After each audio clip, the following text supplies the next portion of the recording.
Hello friends, अस्सलाम वालेकुम। उम्मीद करती हूँ आप सब अपने घरों में बिल्कुल ठीक ठाक होंगे और अल्हम्दुलिल्लाह मैं भी बिल्कुल ठीक हूँ।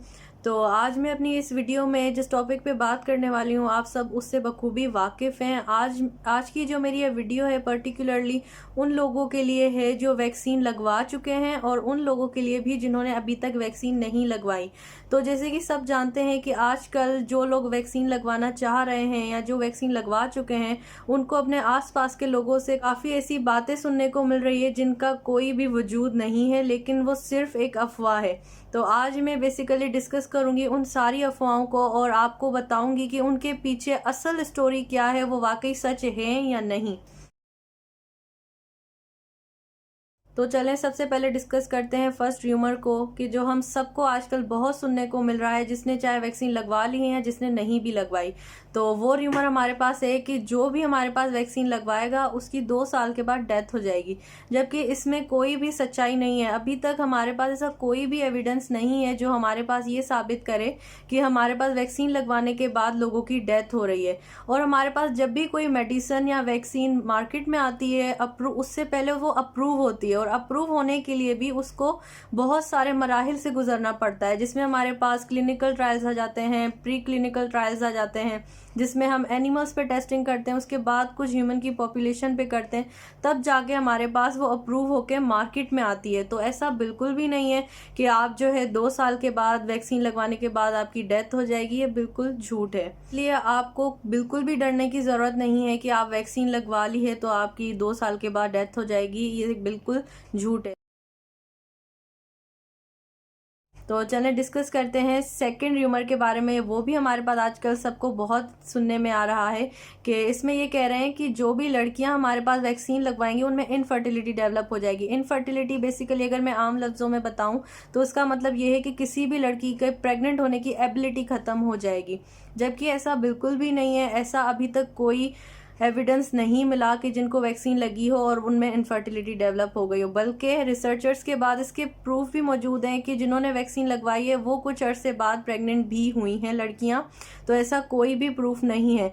तो लेकिन फिर भी प्रैक्टिशनर्स जो हैं आपको यही रिकमेंड करेंगे कि जो ब्रेस्ट फीडिंग लेडीज़ हैं या जो प्रेग्नेंट लेडीज़ हैं वो वैक्सीन ना लगवाएं। वो इसलिए क्योंकि हमारे पास इन पे जो टेस्टिंग की गई है उनके एविडेंसेस, उनकी सेफ्टी और इफेक्टिवनेस के जो एविडेंसेस हैं वो हमारे पास कम है। लेकिन अगर कोई वो लड़कियां हमारे पास फिर भी जो प्रेग्नेंट हैं या ब्रेस्ट फीडिंग करवा रही हैं और वो हमारे पास वैक्सीन लगवाना चाह रही हैं, तो वो सबसे पहले अपने डॉक्टर से मशवरा करें और फिर आगे कोई स्टेप लें। और थर्ड र्यूमर पे अगर हम बात करें तो वो थर्ड र्यूमर हमारे पास ये है कि लोग कह रहे हैं कि जिन्होंने वैक्सीन लगवा ली है उनको मास्क पहनने की ज़रूरत नहीं है, जबकि ऐसा बिल्कुल भी नहीं है। जो हमारे पास प्रैक्टिशनर्स हैं, जो हेल्थ केयर प्रोफेशन से रिलेटेड हैं लोग, वो हमें यही रिकमेंड कर रहे हैं, चाहे आपने वैक्सीन लगवा ली हो चाहे आपने ना लगवाई हो, आपको मास्क लाजमी पहनना है। वैक्सीन लगवाने के फ़ौरन बाद जो है आप ये बिल्कुल ना समझें कि आपको अब इन्फेक्शन, कोविड इन्फेक्शन जो है वो नहीं हो सकता। आपको फ़ौरन वैक्सीन लगवाने के बाद भी चांसेस हैं कि आपको दोबारा कोविड हो जाए। वो इसलिए क्योंकि जब हमें वैक्सीन लगती है तब हमारे पास इम्यूनिटी डेवलप होने में भी कुछ टाइम लगता है, कुछ दिन या कुछ हफ्ते भी लग जाते हैं। इसलिए ये बिल्कुल चांसेस इसके हैं कि अगर आपने वैक्सीन लगवा ली है और आप एहतियात नहीं करते तो आपको फ़ौरन बाद दोबारा कोविड हो सकता है। इसलिए यही रेकमेंड किया जाएगा आप सब लोगों को कि वैक्सीन लगवाने के बाद भी मास्क पहनना ना छोड़ें। इसके बाद जो फोर्थ र्यूमर है वो हमारे पास ये सुनने में आ रहा है कि इस वैक्सीन में हमारे पास कोई ऐसी माइक्रो चिप है जिसको लगाने के बाद जो दूसरे ममालिक है ये उनकी साजिश है और वो इस चिप के थ्रू हमारे अंदर की पर्सनल इन्फॉर्मेशन को जो है वो ले लेंगे। ऐसा बिल्कुल भी नहीं है। वैक्सीन हमारे पास क्यों बनाई जाती हैं? ताकि हम हमारे पास जो भी डिजीज़ है उसको हम रिकवर कर सकें, ना कि इसलिए कि हमारी बॉडी में से कोई इन्फॉर्मेशन कॉपी हो जाए। ये भी हमारे पास झूठ बात है, इसलिए इसके बारे में भी आपको फिक्र करने की कोई ज़रूरत नहीं है।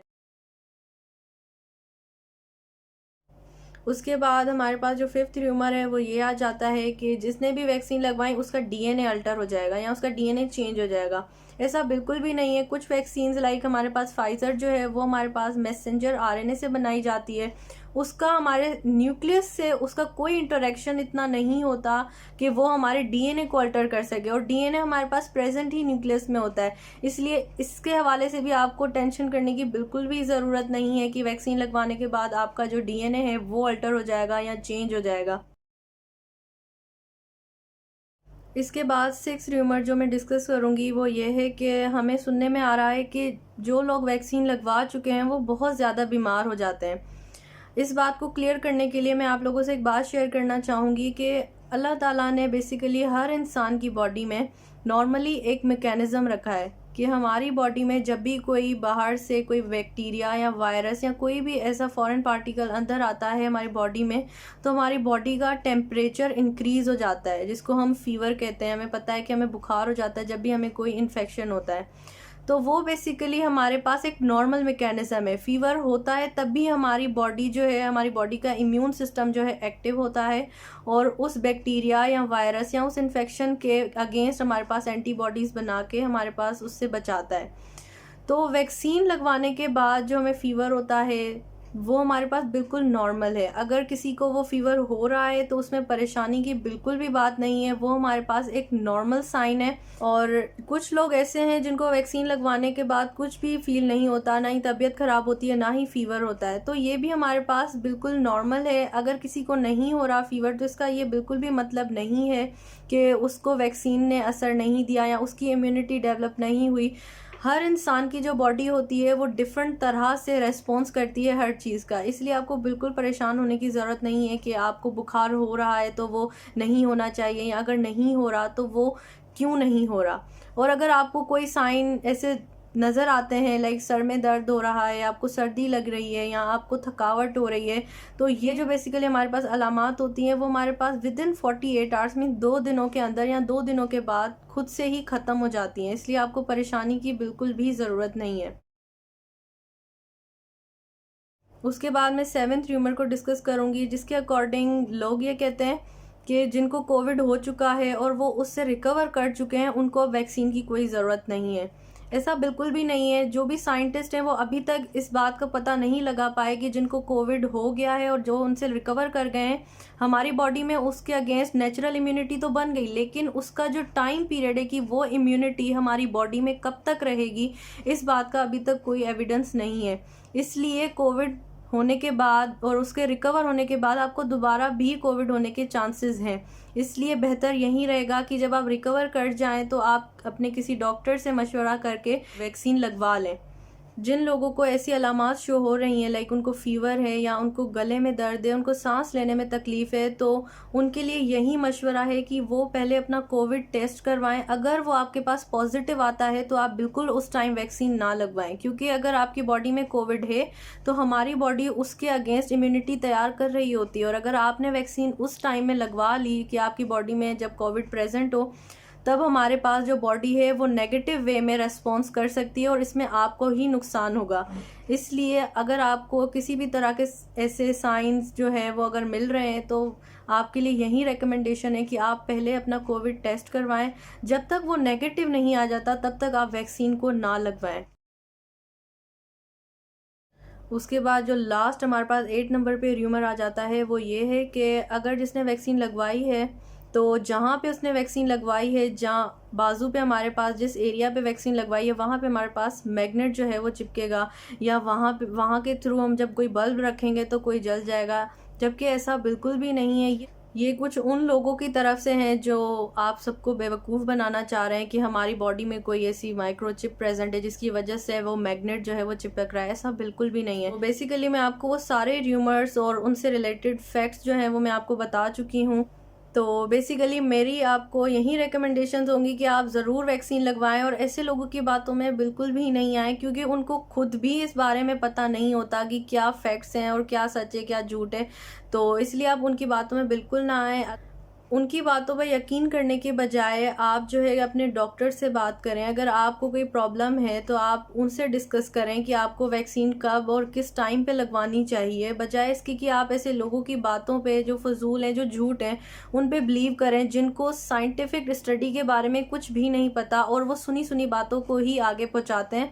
और आप जैसे लोग जो इन बातों पे यकीन कर लेते हैं, वो भी दूसरों को आगे गलत बातों पे बिलीव करवा देते हैं, जबकि वो ऐसा कुछ भी सच नहीं बोलते। एक बात मैं आपको एक और क्लियर करती हुई चलूँ कि जो लोग हमारे पास कार्डियक पेशेंट्स हैं, जो हमारे पास डायबिटिक पेशेंट हैं या हाइपरटेंशन के मींस कि उनका बीपी का जो इशू होता है, अगर उनका मसला है तो वो अपने डॉक्टर से पहले बात करें ताकि वो उनको प्रॉपर गाइडलाइन दे सकें, ना कि दूसरों की बातों में आके वो खुद की वैक्सीनेशन ही छोड़ दें कि वो हमने नहीं करवानी, कि हमें ये हो जाएगा, हमें वो हो जाएगा। अल्हम्दुलिल्लाह मेरे फादर जो हैं वो हार्ट पेशेंट भी हैं और किडनी के भी, बट उन्होंने भी जब वैक्सीन करवाई फर्स्ट डोज़ या सेकंड डोज़, अल्हम्दुलिल्लाह उनको ऐसा कोई भी रिएक्शन या साइड इफ़ेक्ट नहीं हुआ। मेरी मदर ने भी जब करवाई, उनको भी कोई साइड इफ़ेक्ट अल्हम्दुलिल्लाह नहीं हुआ। तो इस वजह से मैं आपको यही कहूँगी कि दूसरों की बातों में आने के बजाय, जिनको कुछ भी आइडिया नहीं है, वो खुद दूसरों की बातें सुन के आपके पास आते हैं और आपको भी गलत गाइडेंस प्रोवाइड करते हैं। तो ऐसे लोगों की बातों में बिल्कुल भी नहीं आए और आप अपनी भी वैक्सीनेशन करवाएं और अपने फैमिली की भी वैक्सीनेशन करवाएं। आई होप सो ये वीडियो आपके लिए बहुत हेल्पफुल रही होगी और मैं उम्मीद करती हूँ कि अगर मेरी इस वीडियो की वजह से अगर किसी का माइंड चेंज होता है, अगर वो वैक्सीनेशन करवा लेता है, तो ये मेरे लिए बहुत बड़ी अचीवमेंट होगी। और थैंक यू सो मच जिन्होंने मुझे प्रीवियस जो मेरी फर्स्ट वीडियो थी उस पर सपोर्ट किया, और आई होप सो मेरी ये वीडियो भी आपके लिए बहुत हेल्पफुल रही होगी। और इंशाल्लाह मिलते हैं नेक्स्ट वीडियो में एक न्यू टॉपिक के साथ। अगर आप मेरी न्यू वीडियोस को देखना चाहते हैं तो प्लीज़ आप मेरे चैनल को सब्सक्राइब करें, लाइक करें और बेल आइकन को भी प्रेस करें, ताकि मेरी जो भी कमिंग वीडियोज़ जिन इशूज़ पे या जिन टॉपिक पे मैं बात करूँगी आप उनको देख सकें और अपने आप को अवेयर कर सकें सही बातों से। Thank you so much. अल्लाह हाफिज़।